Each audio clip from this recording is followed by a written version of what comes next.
This is a goose. It's not a simple goose, it's an anti-stress goose. Maybe you've seen such geese. Very nice, by the way. And maybe you'll think I bought this goose because I feel a lot of stress.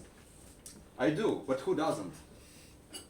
Think about yourself, but be honest with yourself. Have you felt worriedness, maybe some tension over the last week? Who has? Raise your hand. Let's be honest. And who has felt some worriedness today? Of course, people who speak. For example, I worry every time when I go to the stage.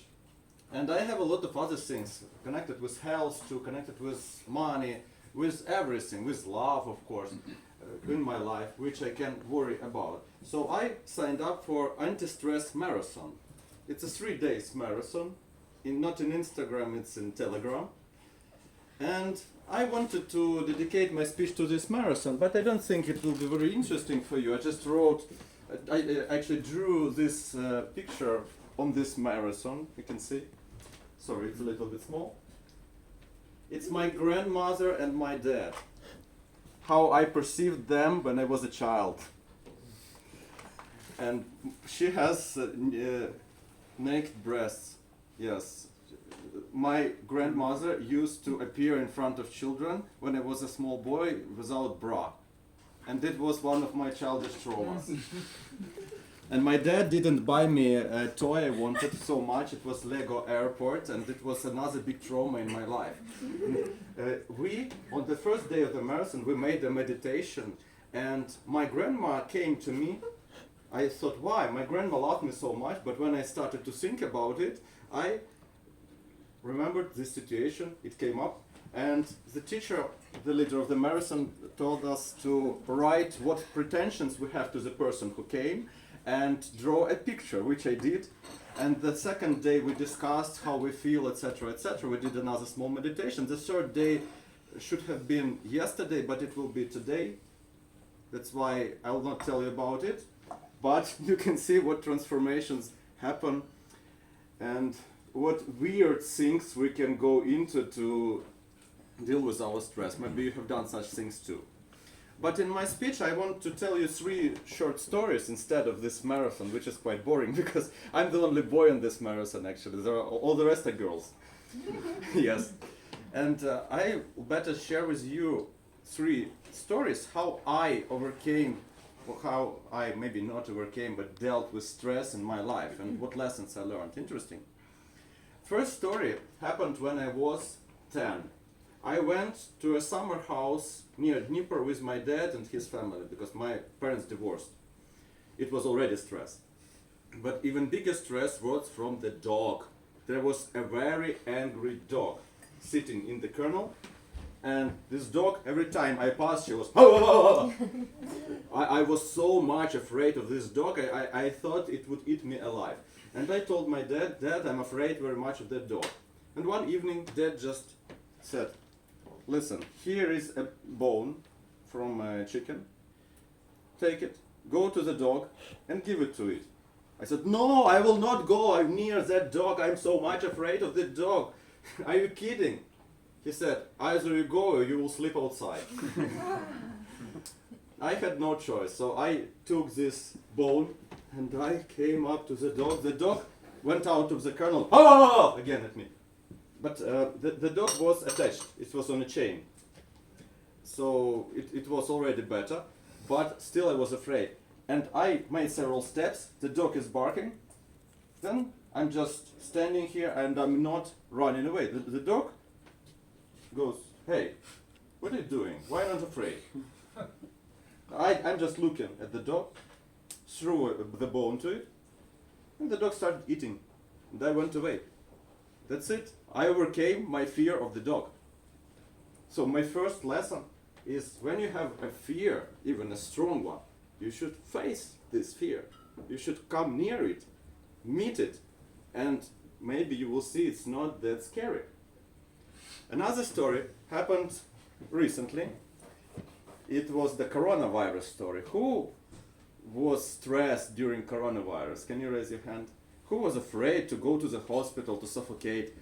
It was one of my biggest fears, to suffocate. And when I got coronavirus, I had some temperature. I was very much afraid that it will go worse and I'll go to the hospital and I will die in pain and suffocating.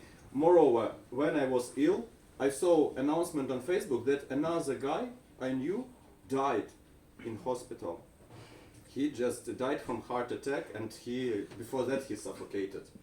He had this mask, etc., etc. It was so scary for me. But after being afraid all the time, I had some problem, and I called the ambulance because I had very big pain in my what do you call this organ?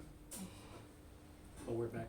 No, not in my back, in kidneys. Yes, in kidneys.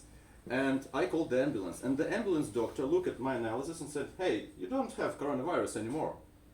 I think you can go outside and meet with people." I said, "Why?" He said, "Because coronavirus lasts for 2 weeks. If 2 weeks have passed, you are free. So you are not to worry about coronavirus anymore." And my kidneys was also okay. Just I drank too much water, and I felt some special feeling there. So one piece of information cured me at once. Next day I already went outside, and my temperature even went down. You see? So another lesson is, when you have a fear, you need additional information. Maybe you are afraid of something that you should not be afraid of because you don't know something. For example, people who are afraid to fly on planes, they don't know that the chance to die when flying on a plane is 0.00001. It's 1,000 times smaller than when you go by car. And I just need another minute. You need information if you don't want to be afraid. And third last story happened also a couple of years ago when I played in the theater. And this time I believe I invented the greatest life hack for all public speakers who are afraid of public speaking. Who is afraid to go to the stage? At least partially. I have a life hack for you. I had a very difficult role. It was a debut, and moreover it was Friday 13th. In this role I had to do sword fighting, dancing, and of course speaking, and doing some other tricks. This role was not big, but it was really very, very difficult. And I felt so much tension. I was so much afraid to go out to the stage. I was red. I was shaking, and I didn't know how I will go there. I thought, my God, I'll go there. I'll mess everything up. I'll mess this sword fighting. I don't know how to do this. I'll forget my lines. Oh my God, there are 200 people in the audience. Oh, I'll mess it up. And then something happened in my head. I thought, okay, I'm just tired of being afraid. I'm afraid of messing it up. So I'll let myself mess it up. Nothing really will happen if I go there and mess it up. They will not kill me. They will not shoot me. Yes, there might be some problems, but I will focus on doing what I can. Yes, bad situation can happen, but I will try to avoid it. I'll try to do a good performance. That's what I told myself, and somehow my fear a little bit went down. What do you think? I went to the stage and I played this role perfectly. The audience applauded, the stage director was happy with me, and I did good. Why? Because I let myself mess it up. And this became a great hint which I tell to my students in public speaking. If you're afraid to speak in public, let yourself mess it up. Sometimes when I conducted a group lesson, I told people who were afraid to speak, just come here and do a bad speech. That's it. So if you are afraid, let yourself mess it up. Let the worst happen and think what you will do if the worst really happens. It's not this scary. These are the 3 hints. And I wanted to tell you about the anti-stress marathon. Instead I told you maybe some useful information, like meet your fear, like know the information and let yourself mess it up. And if you think wider about all this, I believe our whole life is anti-stress marathon, because we meet stress every day. But if you take the right actions and have the correct attitude, no stress will be harmful for you and you will live a happy life. Mr. Toastmaster.